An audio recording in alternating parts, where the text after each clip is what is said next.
자, 우선 수업 오면은 REPL 있죠? REPL 하나 당분간 켜주시고요. 로그인 정보도 확인하시고요.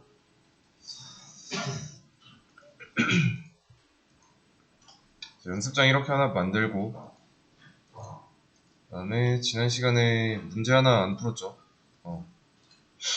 그걸 마저 풀어보겠습니다. 자, 여기서 쇼코드 눌러야 됩니다. 쇼코드 눌러가지고 이 파일스의 main.py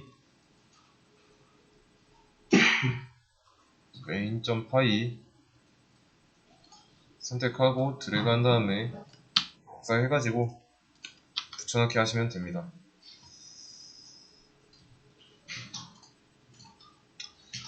자, 그러면 이것도 마찬가지로 A와 B가 가지고 있는 값을 서로 뒤바꿔야 됩니다. 그렇다는 건 현재 A랑 B에 5랑 10이 들어있으니까 구현 시작과 구현 끝 이 사이를 지났을 때 A의 값에는 10이 들어있어야 되고요. B의 값에는 5가 들어있어야 됩니다. 첫 번째 문제랑 똑같습니다. 그래서 별로 그렇게 막 어렵진 않고, 근데 이제 조건이 붙어있죠. 숫자와 사칙연산 사용 금지, 그리고 출력은 마찬가지로 이렇게 되게 하면 돼요. 그래서 이 문제를 푸는 데 있어가지고 조금 포기하시면 안 되고요. 최대한 하려고 해야 돼요. 그러지 않으면 의미 없습니다. 자, 일단은 여기서 고칠 수 있는 부분, 여기가 고칠 수 있는 부분인데 C는 A, 얘는 힌트예요. 일단 근데 이거를 이용해서 풀었으면 잘 하신 거고요. 우선은 전 문제처럼 뭐 A는 10, B는 5라고 하면은 실행했을 때 잘 나오죠. 근데 이건 틀린 답이에요. 왜냐면 조건에 숫자 쓰지 말라고 했는데 5랑 10 각각 써버렸으니까. 그래서 이거는 정답이 아닙니다. 그렇다면은 A가 5니까 A가 10이 되게 하려고 A 더하기 A 이렇게 했을 수도 있어요. 근데 이때도 틀린 거죠. 왜냐면 사칙연산 썼으니까요. 덧셈. 그래서 이거는 조건에 따라서 풀 때 이렇게 푸셨을 겁니다. A에다가 B를 넣고 B는 A 뭐 이런 식으로요. 자, 이렇게 해봤는데 값이 제대로 나왔나요? 제대로 안 나왔죠. 둘 다 10 나옵니다. 그렇다고 해서 이 순서를 바꿔요. 이러면 5 나오죠. 자, 그러면 이렇게 나오는데 왜 10 나오고 5 나오는지 그 이유를 알아야 됩니다. 자, 이거 한번 해석해 보세요. 그냥 말로 하실 필요는 없습니다. 속으로 생각하셔도 돼요. 자, 우선 A라는 변수를 만들었고요. 그럼 이렇게 있겠죠? 자, 근데 거기에 변수에다가 5라는 값을 넣었어요. 그래서 이렇게 들어가 있는 상태죠? 그러면 이건 뭐죠? A는 B. 추가로 여기도 한 그림으로 설명해 드리자면 B라는 변수가 있고 이 안에는 값이 10이 들어있는 상태입니다. 그러면 이 줄은 뭘까요?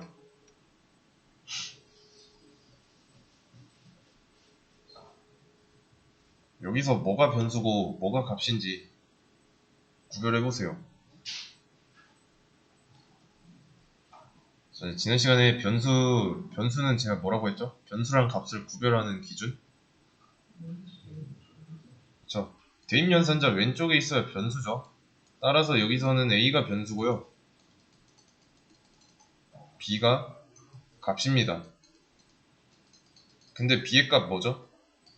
10이죠? 그러면 이 10을 A에다가 넣겠다는데 그러면 이 5에 들어있는 값을 덮어쓰기 해버리죠? 그래서 5에 있는 값은 10이 됩니다. 다시 A에 있는 값이 10이 돼요. 5에서. 그러면 그 다음 줄 여기서 변수랑 값은 뭐예요? 각각 그쵸. b가 변수죠. b가 변수고 a가 값이에요. 그러면 a의 값을 b에다가 넣고 있다라는 건데 a의 값은 10이죠. 그래서 10, 10 나온 거예요.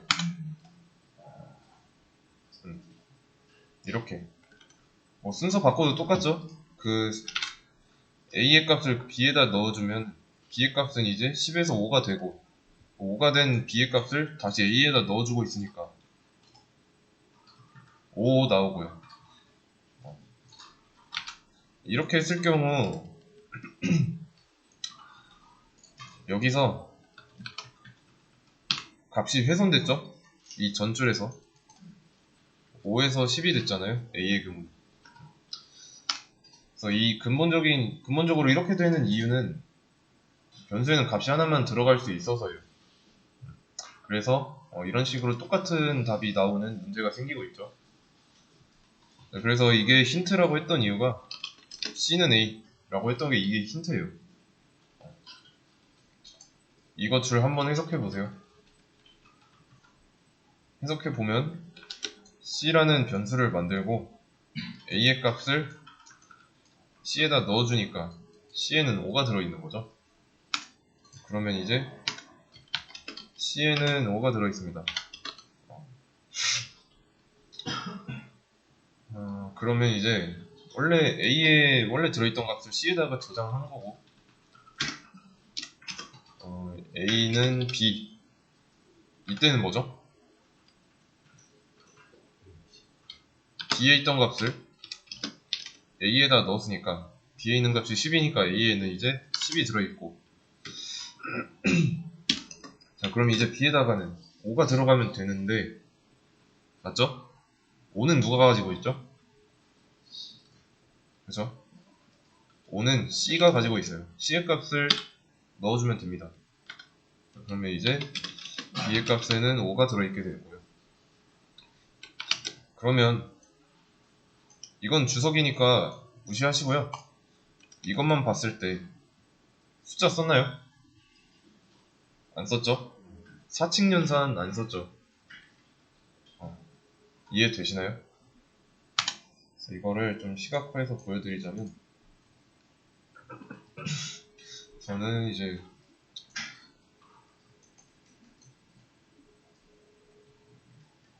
자, 코드 상황을 그림으로 옮겨 보겠습니다. 자, A가 있고요. 변수 A예요. A가 처음에는 5가 들어있죠.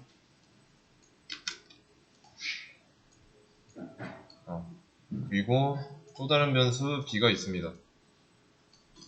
그리고 그 B에는 10이 들어있고요.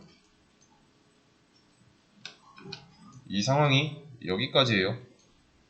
자, 그런 다음에 이 상황을 그림으로 나타내 보겠습니다. 자, C라는 변수가 있어요. 그리고 C라는 변수를 만들고 A의 값을 넣고 있는데 이렇게 되겠죠, 그러면? 그런 다음에 이제 그 다음 줄에서는 B의 값을 A에다가 넣어주고 있습니다. 그러면 덮어쓰기 한다고 했으니까 변수에는 값이 하나만 들어갈 수 있으니까 5를 덮어쓰기 해요. 12 이해되시죠? 여기까지? 그래서 여기까지 상황이 지금 이 상황입니다. 자 그러면 이번에는 C의 값을 B에다가 넣어줍니다. 이것도 마찬가지로 덮어쓰기 하고요.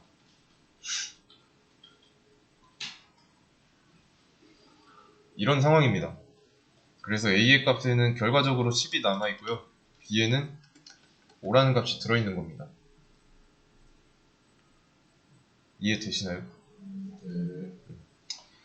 이 C라는 역할이 새로 변수를 만들어가지고 백업할 값을 저장해 두는 공간이라고 생각하시면 돼요.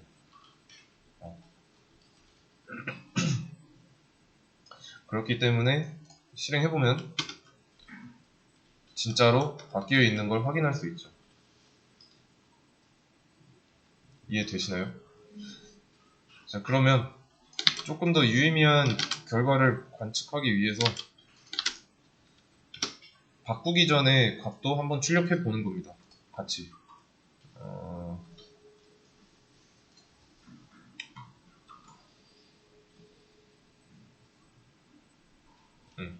자, 변경 전 이 두 줄 이만큼 나왔고요. 변경 후에 이렇게 나온 겁니다. 변경 전에는 5랑 10 잘 나오죠. 근데 이 과정을 거치고 나서 A랑 B의 값이 바뀌어 있습니다.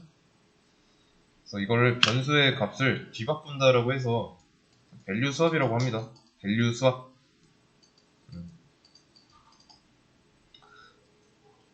그래서 이것까지 혼자서 할 수 있으면 문제는 없습니다. 이렇게 만들어가지고 숫자랑 사칙연산 사용하지 말라는 조건 지켰고요. 구현할 수 있는 영역 안에서도 잘 했고 출력도 됐습니다.